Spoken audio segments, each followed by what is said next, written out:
Alrighty, so we had some big news that happened on Friday.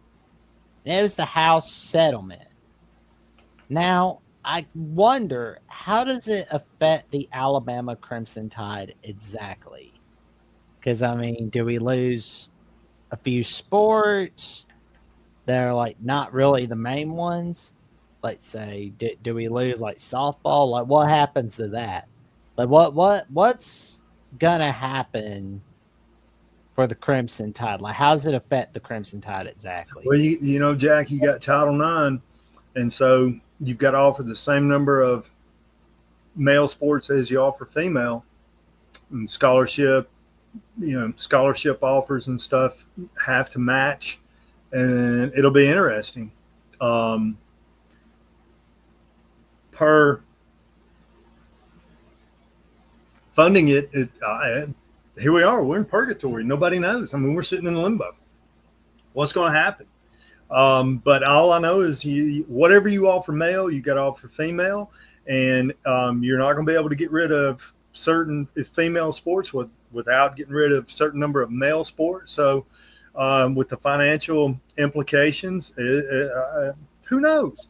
And now I wish they would have had a plan before they started all this. I mean, now we're 5 years into this, knowing that all of this was in the process, knowing that a decision was eventually going to be made. The NCAA has done nothing to prepare. Why didn't they have a plan if this was the decision by the judge? Why did they not have a plan ready to institute? It's like NCAA every day. I've said it for months now. NCAA is becoming more and more irrelevant. I mean, it's just Well, irrelevant. And so, but I can tell you this now: if you cut you want to whatever revenue you start cutting sports, you got to keep those male female Title IX. You got to if you cut female, you got to cut male. well, Pit Snipe Husker says they read today Alabama's also seeking private equity. UCLA and Penn State were the first to sign equity deals today. Wow. Huh. So now we're going to the stock market. well, We're going to fund the I mean, program. We're going to invest in the stock market. Let's see how that goes. it's better than like 5 years, they're going to start selling official. shares. Hey, Jack, they're going to start selling shares. You're going to buy a share. Oh man, I'm in. All right. Anyway, Yes, you did. No plan. No plan. so we're looking at the limits, right? And starting on the 1st of July, each school will be allowed but not required to spend roughly 20.5 million in new payments to their athletes. And that figure comes from a negotiated formula that caps athlete payments at 22% of the average annual revenue that FBS level schools get from ticket sales, broadcast rights, few other items. That cap's going to grow on a regular basis in the 10-year lifespan of the settlement as the school's revenue expands via scheduled incremental increases. Sports economist Daniel Rasher, a subject matter expert used in the settlement process, wrote they expect it will grow to more than 30 million per year by the time the deal expires. But here's the deal. I'm no brainiac, but the concept is this. Okay, I'm offering you scholarship to play whatever sport. All right. You volunteer to sign that scholarship, meaning I'm going to pay for your education, whatever that may be. All right. You volunteered to sign it to play. Then you volunteer to follow my rules. I'm not obligated to pay you a certain amount of money. Volunteer to play, volunteer to follow my rules. It's like if I'm a high school coach and I make a rule that my players blah blah blah must do this, right? You don't want to follow that rule. Quit. Don't ask me to change the rule. It's volunteer. Yeah. Volunteer to follow my rules. Part of the deal. But now, we got to pay them. Pay them. Good luck on that. So now they're going to dole out $20 million to how many athletes at a university? And so now so now it comes down, oh, you play football, you get this amount. You play lacrosse, you get this amount. And now what's the equity in that going to be? Previous to this was scholarship education. Football, you got the free education. You got a lacrosse scholarship, free education. It was the same. Now we're going to change the metrics. This sport makes more revenue, so we're going to pay these players more money. Well, and MJ Thompson says that's a fair analogy. I think he agrees with you on that. It was simple. It only worked for 100 years, Jack. It only worked for 100 years. Yeah. I mean, the universities in the 1950s and 60s were profiting off and they were given, and then, they were paying scholarships and all this other kind. And I understand now the money is greater, and people, and I've said all along, if you're just like an actor, if you are a player, okay, and somebody wants to put you in a commercial and pay you to be in a commercial, fine.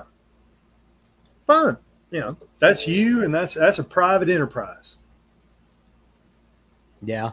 The university has nothing to do with that. Now, of course, if the university wants to sell your jersey, then maybe, they want to sell your image. Maybe they should, that kind of stuff. But now it's mandated. Now they're trying to force it upon everybody. Now, how fair is it to the smaller schools? The elites. See how that works. Every time you get to the king and queen and the elitist stuff, just see how that works.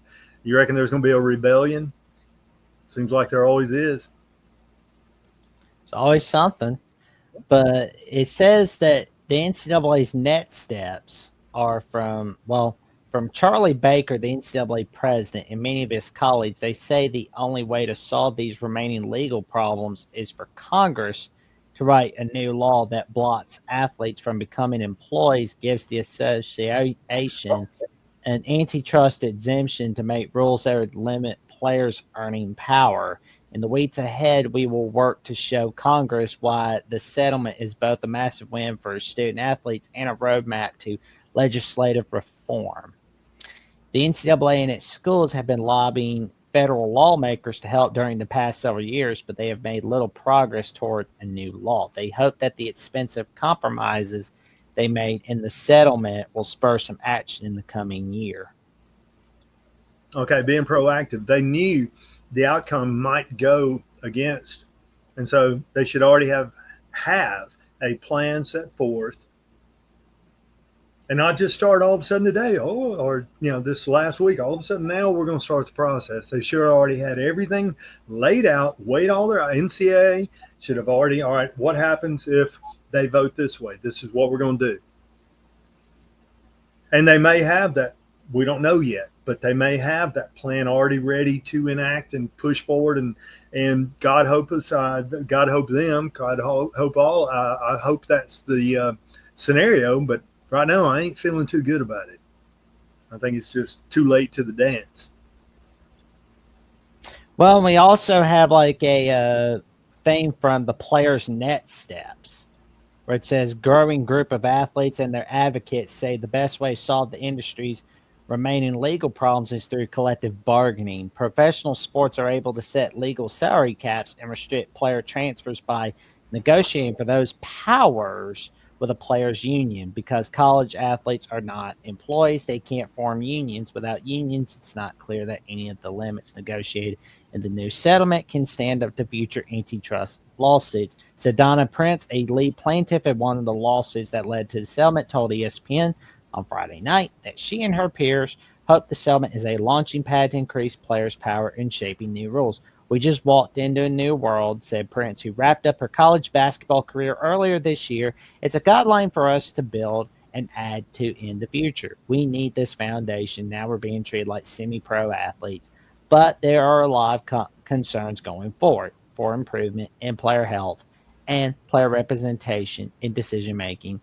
Prince is a member of athletes.org, one of several groups that is aiming to form player associations that could evolve into unions in the future. These groups and college administrators are already gearing up for the next tedious stages of a battle that will continue to play out in courtrooms and the halls of Congress for years to come. Halls of Congress. Good grief. Pretty positive news, huh? Yeah. See how all this plans out. I just said it's and it's going to take a while unless they're proactive and already have everything set up to push it forward and move and get some kind of agreement, some kind of next level settlement. I mean, it's going to take forever, and then consequently, people are going to start losing more and more and more interest. I mean, when you want to start paying an 18-year-old, I mean, gaboodles of money, gosh. And you create an entitlement culture. I mean, how good is that? Everybody's entitled. I play this, so I deserve more money. Well, I play this. Why am I? I mean, it's just it's doom and gloom every day we turn around. I guess you can't fade away from the bad stuff, I guess. But there's good stuff, there's bad stuff. But the good thing is about being down is the way to go is up. That's the way I see it. I just want to know if there's a plan. If there, I don't care what the plan is. Is there a plan already set so we can start tomorrow instead of waiting 6, 8, a year from now? We're still nowhere. And our guy Zachary Welges says this will bring more lawsuits and entitlement among the players. I said I've got this comment pulled up from our guy Zachary Welges, and he says this will bring more lawsuits and entitlement among the players. And here's what's going to happen, Jack. That I don't know. I haven't heard it from too many people. Okay, because everybody equal pay for it doesn't matter if you're male, female, equal pay. And then what's going to happen? Because a lot of people are talking, well, the WNBA, those players, those female basketball players are not as paid as much as their male counterparts. So what's going to happen here is all the male basketball, football, baseball players, are they going to be paid a lot more than? Are they going to do? You see where I'm going with that, Jack? Yeah. Because that's going to happen. Yeah. There's another hornet's nest. Zachary shares your same sentiment that college football is becoming a junior pro league. Yeah, exactly. Equal pay. Well, I'm selling more tickets than your sport. Oh, man. You know what I'm saying? College football, there's 100,000 people in the stands. College basketball, you got what, 10? Yeah. Why should we be paid the same? Oh, yeah. And then, of course, you got revenue and that kind of stuff. If you have 100, the revenue for colleges is in not so much the ticket sales, it's in the concessions. I mean, you got a big old football stadium. I mean, people are going by, the concessions, that's where the money is, the concessions. And so you got football, $100,000 seat stadium, and you got a basketball, it's only 10,000. So basketball is not going to generate as much income, but they're going to expect the same amount of pay. Yeah. And then the male basketball, boys basketball versus female.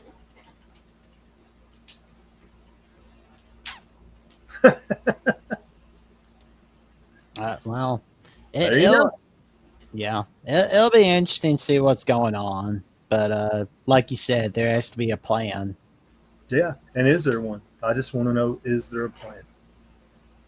Good question. Because that's what it's going to be. Is there a plan? Is there not a plan? What's going on? What's going on, Scoob? Yeah.